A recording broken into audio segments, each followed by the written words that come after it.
This is the Tamron 28-75 VXD G2 lens, and I gotta say it is one impressive lens. Now, the first time I heard about this lens was from a video that I was watching by Peter Lindgren, and he spoke about using this as an alternative to the also popular Sony 24-70G master lens. And he said a lot of his work in the past was done with this, both professional and YouTube work. Also, after getting rid of it, he went and recently picked this up as well. Anyway, if you follow Peter Lindgren, you probably know what I'm talking about. If you don't follow him, then you probably don't even care. What you probably do care about is what I think about this lens. Now, full disclosure, Tamron have not sent me this lens.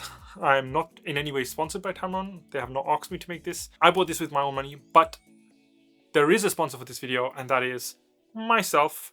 And what I mean by that is if you look down in the description box below, you will see a couple of links to my Gumroad where you can find my digital assets. And the most important one of those that I want to speak about today, being a video about a camera accessory, is my LUT pack. And that LUT pack is my everyday LUT pack, is what you will see majority of my videos and my footage graded with, and that color grade is specifically for Sony S-Log3 footage. Those LUTs are very similar because they are my everyday LUTs, but there are specific tone changes to the LUTs which allow me to get slightly adapted, unique looks. It is ready to use right as it is. You can just slap it onto your S-Log footage without CST and it will just work. And if you do pick up the LUT pack, it does really help the channel out, and it helps support me and help me bring more of these videos to you guys. So help a brother out and click the links below. Now, back to talking about this guy. I gotta say, I'm super impressed by this thing because not only is it a super fast lens,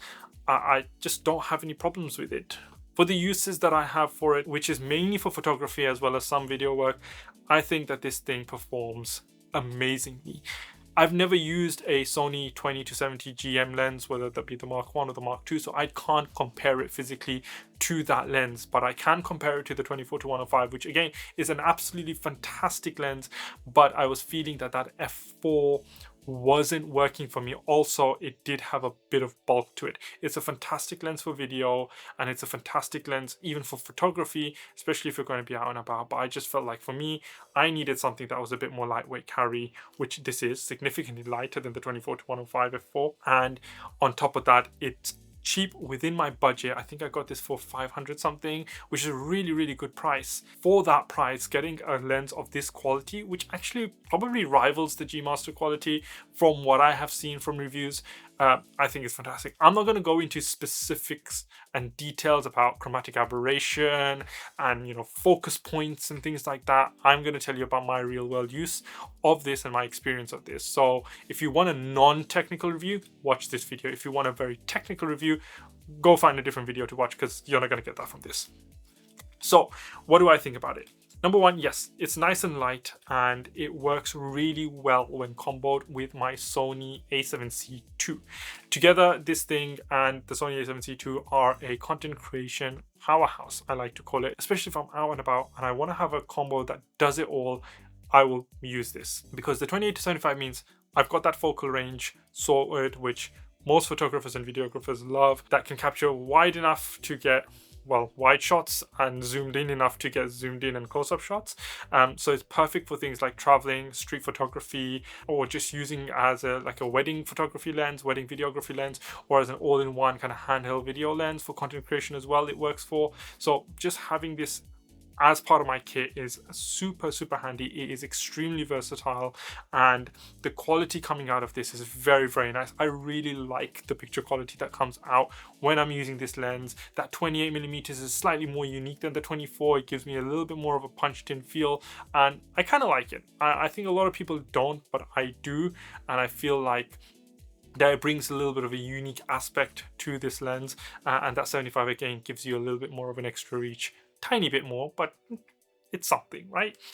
Especially when I kind of combo that with the 1.5 times APS-C mode or the Super 35 mode on the Sony a7C II, that I'm getting even more reach, so I don't really need to worry too much, especially for my photography when I'm out and about doing kind of street photos and things like that. I didn't have that option when I was using the a7S III, which is probably, I felt a bit more limited when using this lens, but now that I'm using it with the a7C II, which is definitely a better camera for photography, I'm feeling the advantages that this thing brings. things. And again, I do a lot of work in here in the studio where I want to get like nice punched in shots and things like that, and having that f2.8, which is a much wider aperture, means that I can work in the kind of lighting conditions that I've got here without having to worry too much about noise and things like that the f4 brings with it in the 24-105 that I... Here are a couple of images that I've taken with this thing, and you can see from that itself that the images are coming out really nice. It doesn't have OSS, so it doesn't have optical stabilization or built in,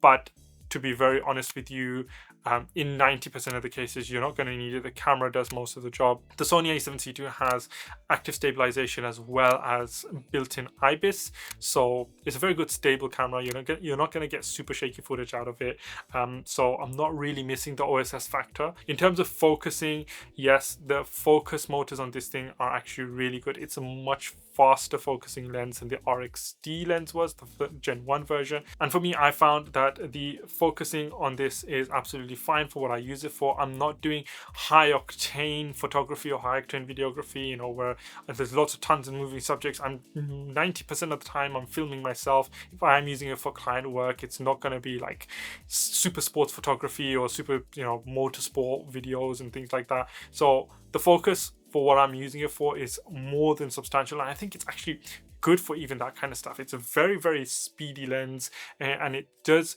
snap focus really well from what I have seen. So when it comes to that aspect, I don't think there's a huge problem with it, but I don't know, if you guys are familiar with using a Sony 24-70, then you might think differently. Yes, using this lens, because it's third party, you're not getting things like breathing compensation, and yes, they do say native Sony lenses do work better in terms of focus, but honestly, I've not seen this lacking in any way when it comes to focus. Now, there is one slightly odd thing about this lens, which some people might find odd, but after using it for a little while, you do get kind of used to it.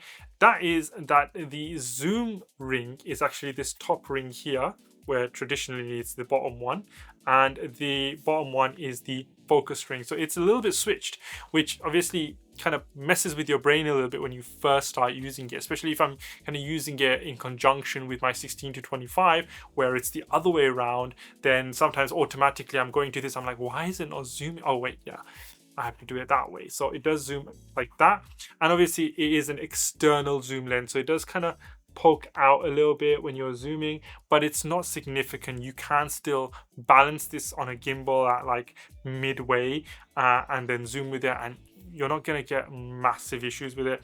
But yeah, I can see why some people would want an internal zoom lens, especially if you're going to be using this thing on a gimbal a lot. I personally am not. I tend to run the Sony ZV-E1 combined with the Sony 20mm on a gimbal. It's just been fantastic, and I've been using it quite a lot for my product photography, and a lot of the photos you're seeing on my Instagram and things like that are taken with this, especially the product photo and flat lays and things like that. It gives me a little bit more versatility with that, and the f2.8 means that I can obviously shoot in lower light conditions very easily. So that's what I think of the Tamron 28-75. If you guys have any questions about this lens, how, you know, if you guys want a more detailed analysis of this lens, then I'll try and make that, you know, write that down in the comments below, and I'll, you know, try and get on to making a video about that. Or if you have any specific questions or features that you want me to showcase with this lens, then absolutely let me know. I would highly recommend actually getting this lens if you are after a standard zoom lens. For the price point, you can pick one of these up. Even brand new is fantastic, but used you're going to get it even cheaper. And to be very honest, if you're going to get from a reliable reseller, then the used versions like my one is, they're fantastic. The quality is great. I mean, they generally test the lenses really well. I think it's a win-win situation, because this is an amazing lens to own, especially if you don't want to drop the 2K plus or so that the Sony 24-70 GM lenses are. I think the best alternative to this is the Sigma 28-70 f2.8 DGDN contemporary lens. Both in terms of quality, but also in terms of price point. They're in very similar price point categories, both brand new and used.